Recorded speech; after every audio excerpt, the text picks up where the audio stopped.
What's up, Sparkman family? It's your boy Sparkman. Today we have a market watch for you. First up on this is Duelist Nexus. I'm actually really excited to go over this set. The prices have been fluctuating a lot, but it's no surprise here. Course entry rares are your main rarity in this set. What I will say is that this is like more of a collector rare set where you can pull 3 per case.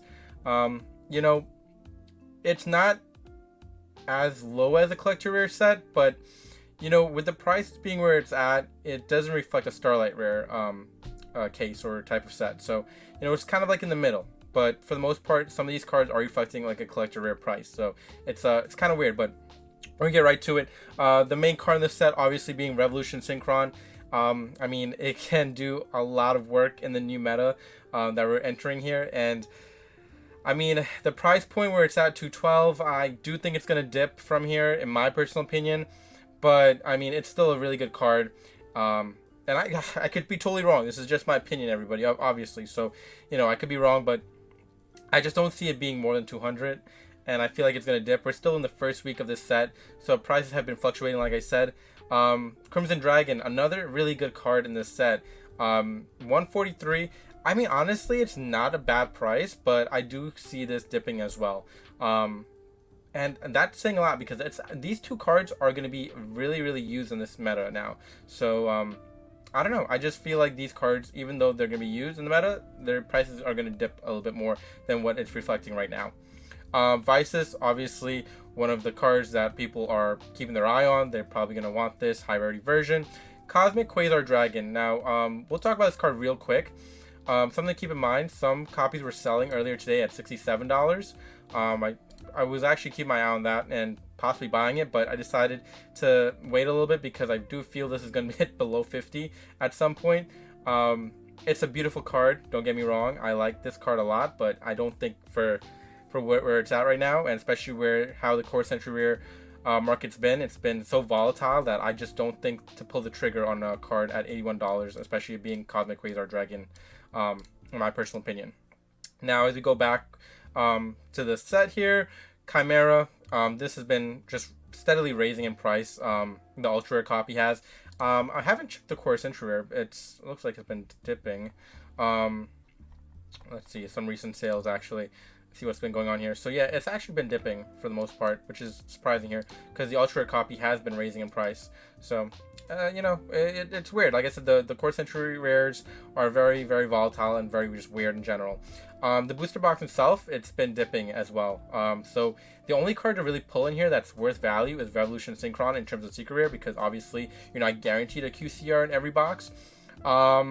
So with that being said, with this card being only the card above $20 in the set, it's hard to pull a trigger on a booster box, to be honest with you. Crimson Dragon is the next highest price card in this set. Secret rare, that is, and it's $19, $18 I saw earlier today. Earlier in the week I saw $15. So it's tough to pull a trigger on this set that's you're only getting like one card of value here. The Chimera, like I said, has been steadily raising. I think it was at 9 at one point, but now it's at 13, it looks like here. 15 some prices here. So yeah, and not bad overall. I do think that this card should go up more, so I definitely think you should pick up your copy while it's still relatively cheap, I should say. Vices too, still relatively cheap. I do think Sinful Spoils has a place in the meta at some point. Maybe not this one, but somewhere in the near future. You can target one face-up monster on the field, place it face-up in its owner's spell and trap zone as a continuous spell. So instead of using it as, some cards use, their effects as sending it back to the deck or extra deck, you're pretty much taking up a spell and trap card zone, and they are losing that zone. So honestly, it reminds me of a Cashier type of play here. So maybe somewhere in the meta down the line, this card can see play. And Fusion Armament, we are going to talk about this card very soon. But I just want to move on really quick to Battles of Legend Monstrous Revenge. Some cards here that I've been keeping my eye on. AA Zeus, it's actually been going down, it looks like here. It was at 175 earlier in the week. Looks like it's gone down to 170. So prices, like I said, these Core Century Rares have been very volatile, very, very weird overall. So I'm still trying to understand the market for these myself.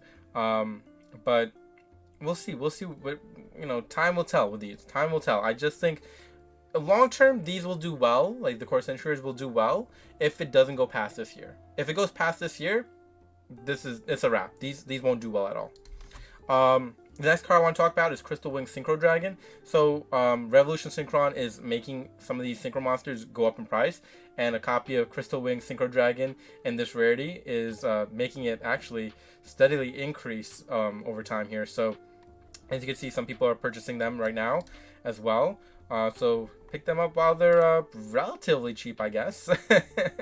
The next card we're talking about is Phantasmal Lord Bish Balkan. This card is going up in price as well because of Crimson Dragon. So, like I said, the new meta is very synchro heavy. It looks like it's going to be very, very fun to play synchros again. So, yeah, it's very interesting to say the least. So yeah, the card I really want to talk about is Fusion Armament, if I'm saying that correct, or Armament? Oh, whatever. Basically what this card does is reveal one fusion monster in your extra deck, and special summon one of the fusion monster materials whose name is mentioned of that monster from your extra deck or graveyard, but until the end of your opponent's turn, it cannot activate its effect if any are negated. You can only activate one fusion armament per turn. So people are using this card for this one right here, Notoria Beast. And then they're using Notoria Beast and trying to figure out a way to make this card wind up Zenmeister.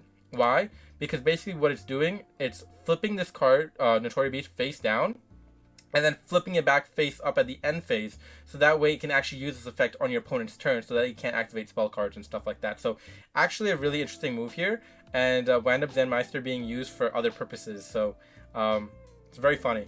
But yeah, it looks like there's ways around of that card, Fusion Armament, to make it very, very much useful in today's meta.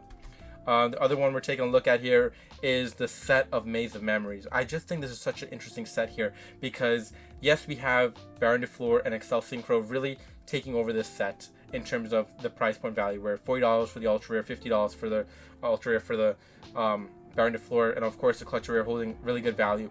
But for some of the other collector rares, it's really low down in price. Like Solemn Judgment at $38, I actually am surprised about that one. That one has surprised me a lot that it's gone down. But also Guardian Chimera, and even this one, I understand it's not meta relevant, but the fact that it's such like a collector piece for some collectors out there that love this artwork, down to $26, where it was like, I think at one point $50 or much more than that. Yeah, like $60. And people are buying them at like $50, now down to like $27, $26. That's very interesting to me. So definitely collector rare market taking a hit in some ways. Gate Guardian down to $24. That is another surprise right there. Very interesting there. And Duel Academy, very cool artwork again, and just very cheap card. So if you guys like cool artworks and cheap collector cards, I mean, have at it. The next one we're talking about is Peaceful Planet Calarium. This one is it's dipped, it's gone back up, it's dipping a little bit, but I don't know. I think you should definitely pick up your copy while it's cheap. It's gonna be a good card. Let's just be honest, it's gonna be a good card, and for the most part right now it is, I don't know, I feel like it's a good price point for someone to pick it up before it just starts going crazy again. The last card we're talking about today is Triple Tactics Thrust. Now, for some reason, in my personal opinion, I feel like this card should be worth a lot more than 122 at the Ultimate Rare level. This reminds me of, the Forbidden Droplet that was big. We were big on last year. And I think that was like around like 140, 150 range in terms of Ultimate Rare. This being 122 is very interesting. And then the Secret Rare holding $70. We'll see what happens here. I do expect the Ultimate Rare version to go up within the next couple weeks. As we're getting back into the swing of things for regionals and all those other fun events. But again, very surprised here, but we'll see what happens. And I hope you guys enjoyed this market watch. We'll have plenty of more market watches down in the near future, like next week and all the other weeks. So I'm looking forward to doing more of these. It's going to be fun. So again, from your truly Sparkman, we'll catch you in the next one. Please try and comment, and peace out, YouTube. I give my all, hey, just to save you, I give